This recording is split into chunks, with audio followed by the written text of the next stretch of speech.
Hello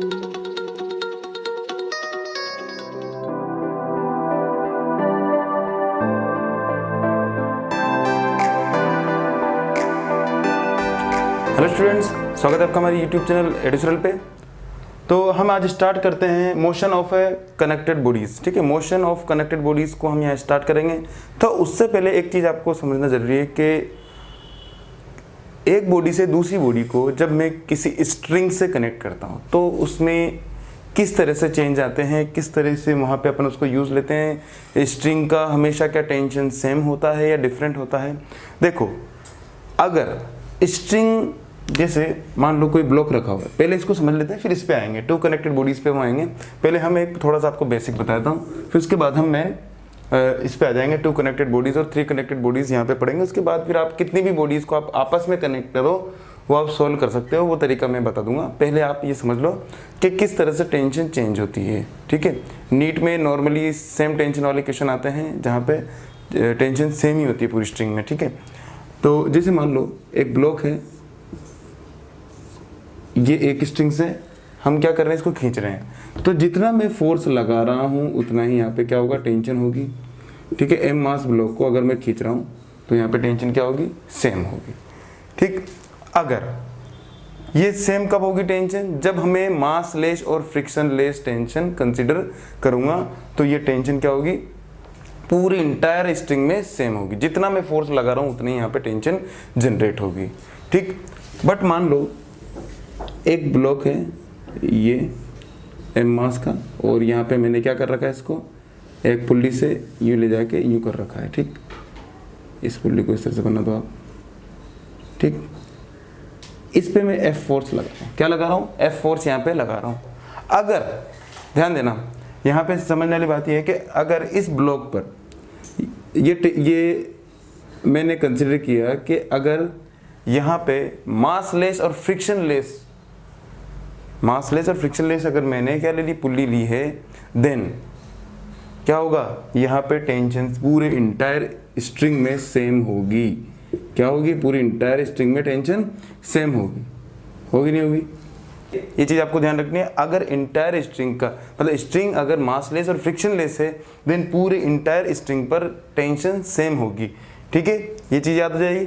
अगर देखो, अगर मैं यहाँ पे इसको फ्रिक्शनलेस न लूँ, ठीक है, फ्रिक्शनलेस होने पर तो टेंशन सेम होती है, बट अगर मान लो मासलेस है बट फ्रिक्शनलेस नहीं है तो क्या होगा, उस कंडीशन पे मान लो यहाँ पर कंडीशन ले ली मैंने कि अगर ये स्ट्रिंग मासलेस तो है पर फ्रिक्शनलेस नहीं है, ठीक है, नॉट फ्रिक्शनलेस, देन इसकी इस वाले हिस्से की टेंशन होगी T1, तो इस वाले हिस्से की हो जाएगी टेंशन T2। समझ में आया। अगर मैंने क्या किया, मासलेस तो है स्ट्रिंग बट फ्रिक्शनलेस नहीं है, देन हमने क्या किया यहाँ पे, तो इसमें क्या हो जाएगा, टेंशन की वैल्यू दोनों पार्ट में डिफरेंट होगी। ठीक है, इस पूरे यहाँ से यहाँ तक की स्ट्रिंग में हो जाएगी T1 और यहाँ से यहाँ तक हो जाएगी T2। ठीक, इस तरह से। अब इसके बाद में एक और आपको समझाता हूँ। एक और तीसरा जो मेन पार्ट है, तीसरा पार्ट ये बोलता है कि अगर स्ट्रिंग मासलेस भी नहीं है और स्ट्रिंगलेस भी नहीं है, मतलब उसका भी कुछ मास कंसिडर कर रहे हैं और यहाँ पे फ्रिक्शन भी है, देन स्ट्रिंग के हर पॉइंट पर फ्रिक्शन क्या होगा, डिफरेंट होगा। इसलिए यहाँ पे मैं बोल सकता हूँ कि अगर मेरे पास इस तरह का सिस्टम दे रखा है, कौन सा, यही वाला ले लो। ठीक है, यही वाला सिस्टम ले लिया, यहाँ पे मास m है और ये स्ट्रिंग यहाँ से होते हुए यूँ जा रही है। ठीक है, ये फोर्स लग रहा है, तो इस पॉइंट पर हो जाएगा फ्रिक्शन T1, इस पॉइंट पर फ्रिक्शन हो जाएगा T2, यहाँ पे हो जाएगा फ्रिक्शन T3 और यहाँ पे हो जाएगा इसका फ्रिक्शन T4। हम ये बोल सकते हैं क्योंकि हर पॉइंट पर फोर्स या टेंशन क्या हो जाएगी उसकी, डिफरेंट होगी। तो ध्यान रखना, सबसे पहला कंसेप्ट क्या समझाया था मैंने, सबसे पहले समझाया था कि अगर मासलेस और फ्रिक्शनलेस है तो पूरी इंटायर स्ट्रिंग के अंदर एक ही स्ट्रिंग अगर पूरी उसमें कनेक्टेड है तो पूरी इंटायर स्ट्रिंग पर क्या होगा, टेंशन सेम होगा। ठीक, बट अगर मेरे पास मासलेस तो है, स्ट्रिंग मासलेस तो हो बट फ्रिक्शनलेस ना हो, देन वहां पे क्या हो जाएगी, एक पोर्शन पे टेंशन डिफरेंट होगी तो दूसरी पे अलग होगी। ठीक है, तो इस पे T1 होगी तो इस पे T2 हो जाएगी। नेक्स्ट है, अगर मेरे पास मासलेस भी, मतलब स्ट्रिंग का मास भी कंसीडर कर रहे हैं और वो फ्रिक्शनलेस भी नहीं है, मतलब वहां पे फ्रिक्शन कंसीडर कर रहे हैं, देन क्या होगा, पूरी स्ट्रिंग पर हर पॉइंट पर टेंशन डिफरेंट होगी, ये चीज़ आपको याद रखनी है। ठीक, तो अब हम आते हैं टू कनेक्टेड बॉडीज़ पे। ठीक, वो क्या है, two connected motion of connected bodies के अंदर पहला पॉइंट है हमारा टू कनेक्टेड बॉडीज़। अब देखो मैंने इससे पहले जो लेक्चर बनाया था, जो इससे पहला लेक्चर है, उसमें क्या था, टू कनेक्टेड बॉडीज़ आपस में उनके सरफेस कॉन्टैक्ट में थे। ठीक, उसी के बेसिस पे हम टू कनेक्टेड बॉडीज या थ्री कनेक्टेड बॉडीज को स्ट्रिंग के साथ कनेक्ट कर रहे हैं। वहां पे रिएक्शन फोर्स एक दूसरे के बीच में लग रहा था ना, N1 N2 हम वहां पे कंसीडर कर रहे थे, यहाँ पे टेंशन रहेगी। तो देखो टू कनेक्टेड बॉडीज है, जैसे मैं ले लेता हूँ, ये हमारे पास दो ब्लॉक है। ठीक, ये ब्लॉक है, ये हमारे सरफेस पे इस तरह से ये खींच रहा है ए एक्सेलरेशन के साथ।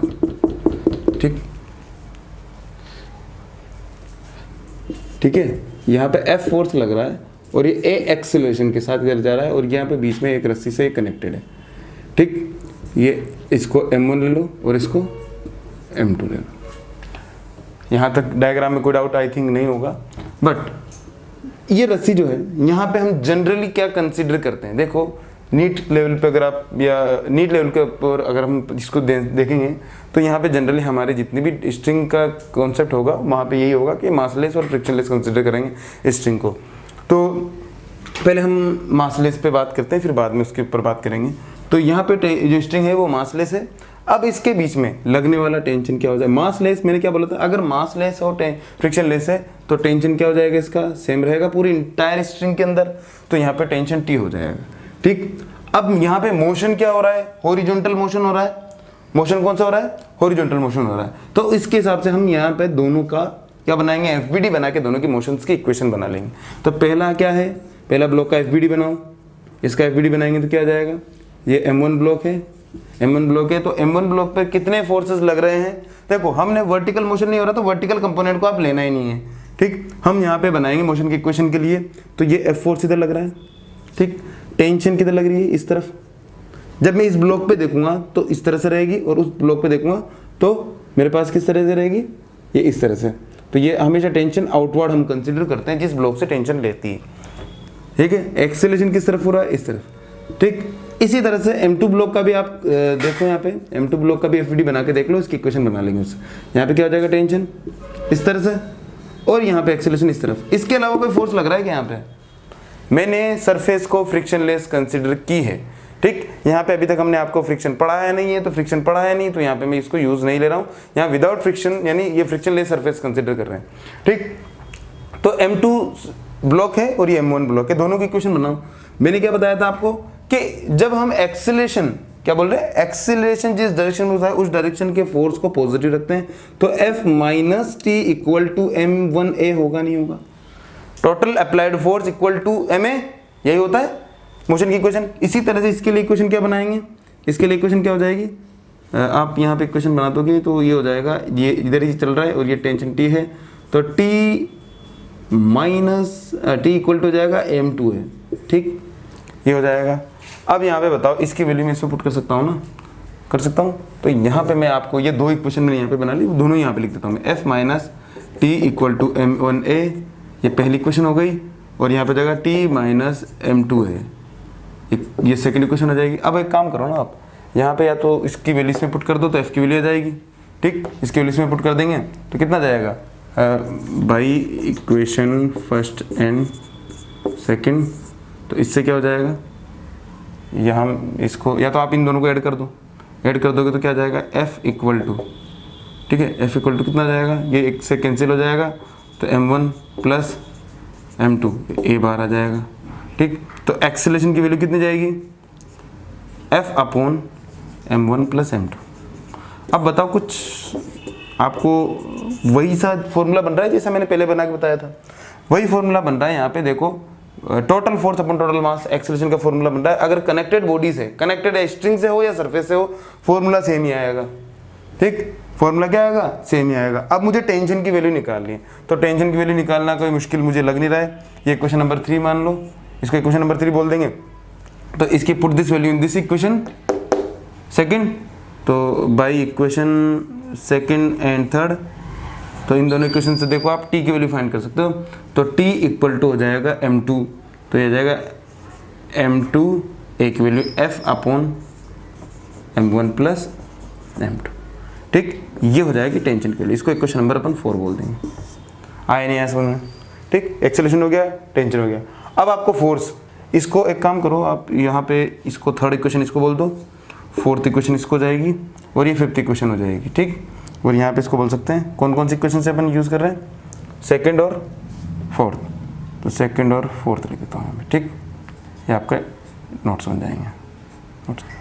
ठीक, ये टोटल फोर्स हो गया, कितना फोर्स वहाँ पे लग रहा है, कितना एक्सेलरेशन वहाँ पे लग रहा है, कितनी टेंशन वहाँ पे दोनों के बीच में स्ट्रिंग पे लग रही है, अगर एक एक्सेलरेशन से बॉडी एक्सेलरेट कर रही है तो। आया बात समझ में? कोई डाउट? ठीक है ना। अब नेक्स्ट करेंगे 3 कनेक्टेड बॉडीज के लिए। तो 3 कनेक्टेड बॉडीज इस तरह से ले लो, वही सरफेस पे 3 बॉडीज यहाँ पे कनेक्टेड है।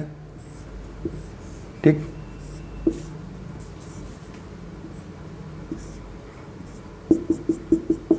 ये सरफेस है फ्रिक्शनलेस सरफेस। ठीक,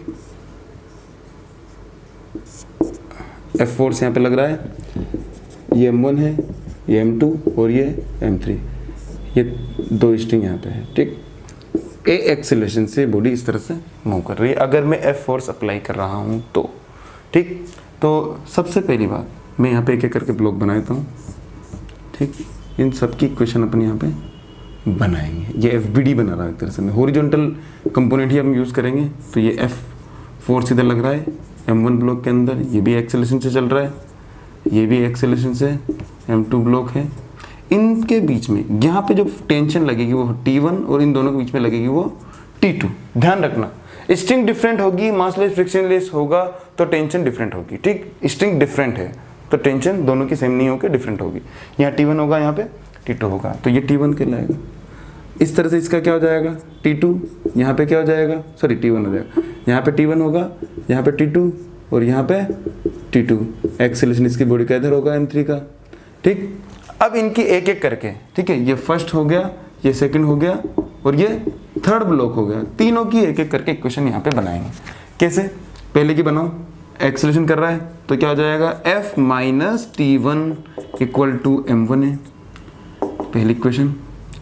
दूसरी की क्या हो जाएगी, T1 इधर लग रहा है तो T1 minus T2 equal to M2 है सेकेंड इक्वेशन।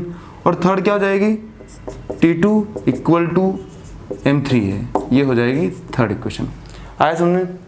अब इसके हिसाब से आपको क्या करना है, आपको फोर्स निकालना है और एक्सेलरेशन निकालना है। सबसे पहली बात आप क्या करोगे, अगर आपको एक्सेलरेशन निकालना है तो आप क्या करोगे, इन तीनों को ऐड करोगे by adding.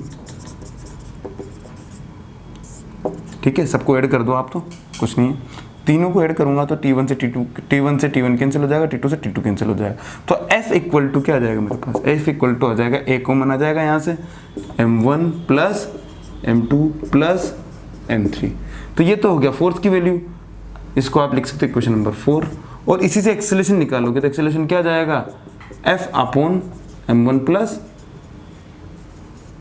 M2 plus M3 हुआ, ये हो जाएगा। इसको ये हो जाएगा मेरे पास इक्वेशन नंबर, इसको 5 लिख दो आप, यहाँ पे ये काम आएगा। ठीक, इसको आप ऐसे भी लिख सकते हो, यहाँ पे वही कंसेप्ट यूज में है कि टोटल फोर्स यानी F नेट, यहाँ पे क्या लिखता हूँ मैं, F net upon M net. समझ में आया,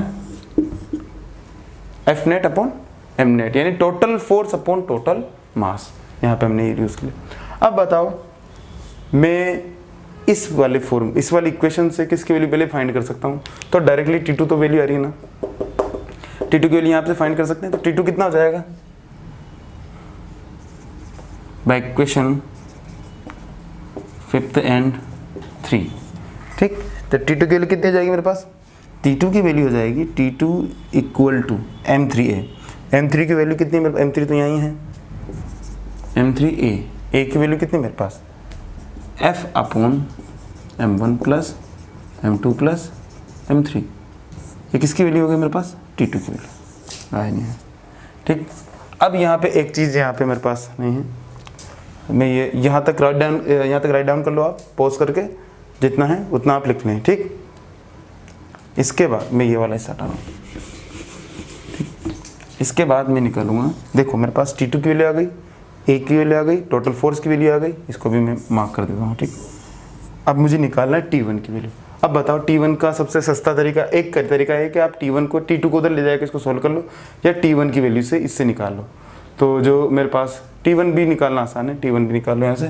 तो T1 कितना हो जाएगा, T1 इक्वल टू, देखो इसको उधर ले जाएंगे तो F माइनस क्या हो जाएगा, M1A, M1A। ए की वैल्यू कितनी है मेरे पास, ए की वैल्यू है मेरे पास F अपॉन हो जाएगा total mass, F1 plus M2 plus M3, होगा नहीं होगा, ये हो जाएगा। अब इसको सोल्व कर लो आप एलसीएम लेके, तो एलसीएम लेके सोल्व करेंगे तो क्या आ जाएगा मेरे पास, M1 plus M2 plus M3 हो जाएगा।